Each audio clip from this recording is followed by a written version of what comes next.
call upon the second affirmative speaker, Maddie.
currently willing to let NGOs in now, but would not if those NGOs armed themselves to protect themselves against rebel groups. We think the vast majority of these groups will allow these aid organisations to continue to access the areas. Most of those that won't already aren't. They fall into a category of countries like North Korea or Burma, which are incredibly reluctant to allow aid organisations in anyway, for all of the reasons of destabilising the regime and creating different power centres that don't get changed on either side in this debate. So for those that currently do allow them in and now won't under our model, there are two types. Firstly, some of those countries will just be safe anyway. They're not applicable to our model, and those NGOs don't need to hire these groups. We weren't suggesting that this was something we would do in every case, just where it was necessary. But for those where we needed these troops to protect ourselves when we went in to deliver aid, if that permission is withdrawn, that is meaningless and we lose nothing from doing that. Let's move on to whether they'll commit atrocities. Richard said, if the United States can't control Blackwater, the Red Cross won't be able to.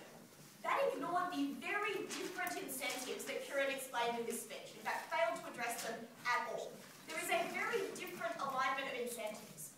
The US, for instance, views itself as doing a favour when it delivers security for aid delivery. It views itself as doing a favour to that NGO or a favour to that country. When you're in that mindset, where you're the one who's already assisting these people, it is very easy to excuse your failure to do that in a reasonable sense. It is very easy to excuse those atrocities. An NGO has a very different mindset.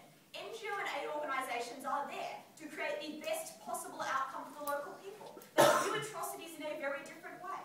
But another difference is also what Kiran told you, that we have a better definition of the mission that these PMCs are on. That we're not telling them your job is to win the war. We're telling them your job is to secure this area so people can come and collect food. And that is a very different thing. It makes it much harder for them to act up in the ways that those groups have acted up in the US, where they've gone beyond their mandate and beyond their mission in an attempt to achieve goals that were unrealistic to set for those PMCs. So with a better defined mandate, we don't think there's a problem of atrocities. And the way that the incentives align mean that they are far more accountable in the rare instances where they do occur. Then Richard said, they will be attacked if they do this. That is the very reason we need our model. If these militia groups are willing to attack those who are providing food simply because they're an alternative power base, they already view them as an alternative power base. Particularly, as I'm going to explain, when we follow your model and start arming differential rebel groups to protect these groups, we then divide the population more against you than when you bring in an external group that has no benefit. Let's talk about my positive material and whether we should form relationships with local groups. The reality in this debate is that these NGOs won't just go into these areas in an unsecured way, and Richard conceded that when he set up a model that was essentially arming those local groups. The problem with that is that directly provides power to the very groups that are destabilising these regions in the first place. When you not only funnel aid through those groups and therefore give them the power to distribute it in patronage ways that allow them to build up their own bases of support, but actively arm them to defend you, you set up incredibly problematic power dynamics in those regions. You make it much more likely that those militia groups provide an alternative source of power to a legitimate government. That sets back your ability to stabilise those regions and settle conflicts within them. But that's all that aid groups can do if they want to access those areas at the moment. Because the US isn't sending in peacekeepers to protect them when they try and distribute aid in Somalia. So instead, they form relationships of patronage where they currently already funnel aid through these groups, particularly through groups like Al-Shabaab in Somalia. So the reality of this debate is that when you do what you're planning to do as a model, you create incredibly problematic dynamics. Why are those dynamics problematic? They're problematic because your ability as a militia group to build up credibility for yourself and to build up control of an area is actually quite dependent on the kind of things that aid organisations provide. Which is why even when these NGOs don't voluntarily try and funnel aid through these groups tend to try and hijack aid convoys so they can be the ones with food, they can be the ones with supplies, and they can be the ones capable of distributing patronage. So by following your model, you give substantial power to these militia groups, rebel groups, religious extremists, and often exacerbate ethnic and religious divides in these areas, where some groups get more benefit than others simply because they were the better group to deal with. They were better able to protect your aid convoys. They were better able to protect your distributors. So instead of allowing an equalisation of distribution in the area, you become subject to the demands of those groups that you deal with. And some of those demands are really problematic.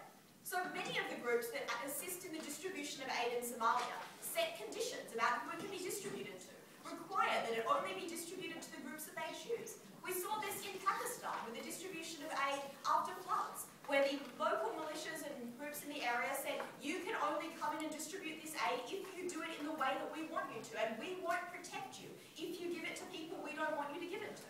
So this becomes yet another way that these militia groups engage in patronage and engage in ways that build up ethnic divides in these areas. And that's a real problem if you actually want that aid to do anything. Because the point of aid is not to keep people alive, right? The point of aid is to rebuild a situation in which that country can move past reliance on aid. And so if your solution to getting aid into that country is to provide patronage to problematic groups that further fragment areas in that country, you're simply setting up a system of aid dependence that you're never able to break. So the reality of this debate is that there isn't really an alternative. The US isn't going to send in troops to protect every one of these aid convoys. Many of the areas that need that aid the most, places like Darfur or rural areas of Congo, are the least accessible places. Permission to access them is entirely irrelevant. So the real question in this debate is, in the world in which we have a limited number of options to access these areas, but still view aid as something that is important and necessary for rebuilding these countries and for development, what do we do? It's certainly not arming local militia groups, and that only leaves the option of bringing in external forces. Considering we can't hire the US, and it would probably be a bad idea for us to try, we should hire